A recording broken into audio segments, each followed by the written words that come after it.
Hi guys, मोहब्बत एक कहानी है। मोहब्बत एक कहानी है। मोहब्बत एक कहानी है। उम्मीदों का फसाना है। बिल्कुल जी, मोहब्बत एक कहानी उम्मीदों का फसाना है। कॉन्टिन्यूसली लोग मुझसे पूछ रहे हैं कि इकबाल मिसेस खान का पॉइंट ऑफ व्यू हमने सुना, हमने और बहुत से पॉइंट ऑफ व्यू सुने शादी के हवाले से, लेकिन क्या वो चीज़ है जो शादी को कामयाब बनाती है? तो आप बताइए।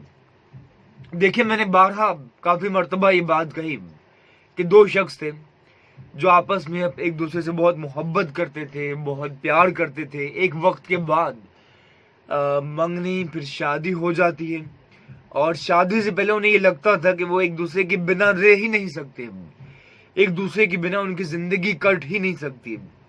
तो एनी हाउ दोनों अपनी फैमिलीज को तैयार करते हैं और शादी के बंधन में बन जाते हैं। फिर एक वक्त के बाद आहिस्ता आहिस्ता छोटी छोटी चीज़ों पे ना इत्तेफाकी होने लगी, और ना इत्तेफाकी इस हद तक उसमें इजाफा हो गया कि दोनों शख्स अलहदा हो जाते हैं एक दूसरे से, और बात तलाक तक जा पहुंची।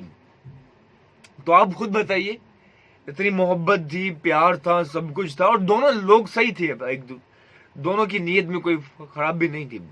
लेकिन क्या वजह बनी? वजह ये थी कि छोटी छोटी चीजें थी। शादी कामयाब करने के लिए नंबर 1 चीज है वो है समझौता।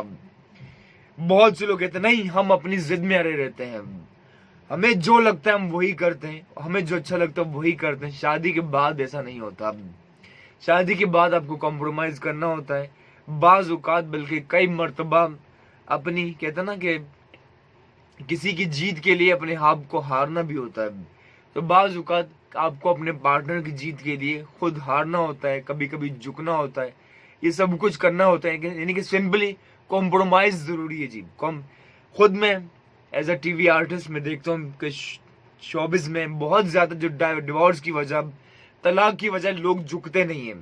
ठीक है जी, शोबिस में भी यही होता है कि वाइफ है वो भी स्टार है, हस्बैंड है वो भी स्टार है, दोनों कॉम्प्रोमाइज करने को तैयार है नहीं, तो एक तो ये वजह बनती है उनकी तलाक होने की। तो ये चीजें जरूरी है। एक और चीज आपसे कहूंगा, खासकर औरतों से कहूंगा मैं, मीडिया इंडस्ट्री में क्या होता है कि एक कोई सेलिब्रिटी, कोई खातून है, तो जाहिर है जो बाहर जाती है काम पे, ये बाहर, तो बाहर तो जाहिर लोग जरा साफ लफ्जों में कहूंगे उनके ठड़की होते हैं एक तरह से, तो एवरी सिंगल डे उनकी तारीफ ही करते हैं। ठीक है ना, और हर बंदा तारीफ करता है, जाहिर वो तो अपने ठड़कपन में होता है। तो हस्बैंड, शोहर तो रोज, हर रोज तो आपकी तारीफ कर नहीं सकता। ठीक है जी, तो बाज औकात औरतें और हो जाती, उन्हें लगता है कि यार ये तो हमें लिफ्ट ही नहीं करा रहा। तो इस बात को समझिए कि वो आपका शोहर है, बाहर है वो, कोई किसी और मफाद के लिए भी आपकी तारीफ कर सकते हैं, तो रोज आपकी तारीफ तो शोहर नहीं करेगा। तो ये चीजें होती हैं, आई थिंक कॉम्प्रोमाइज कीजिए। और दूसरी आई थिंक, बाज औकात अगर खुदा ना ख्वास्ता प्रॉब्लम ज्यादा हो जाए तो बुजुर्गों से अब हेल्प जरूर लीजिए, रहनुमाई जरूर लीजिए। तो ये बातें अपनी अपनी जगह बिल्कुल दुरुस्त है। एक और चीज, दो गुस्से वाले अफराद आपस में शादी ना करें। अगर एक का गुस्सा बहुत तेज है तो दूसरा जरा नॉर्मल जरूर होना चाहिए। ठीक है जी, ये अपना पॉइंट ऑफ व्यू आपके साथ शेयर किया। जरूर सब्सक्राइब कीजिए, क्योंकि शादी और इससे रिलेटेड आपको बहुत सी वीडियोस इंशाल्लाह आपको मिलती रहेंगी, और कुकिंग की भी आपको इकबाल की वीडियोस मिलती रहेंगी। लव योर सेल्फ, खुश रहें, शाद आबाद रहें, एंड तू मेरा ना बन तो ना बन, अपना तो बन।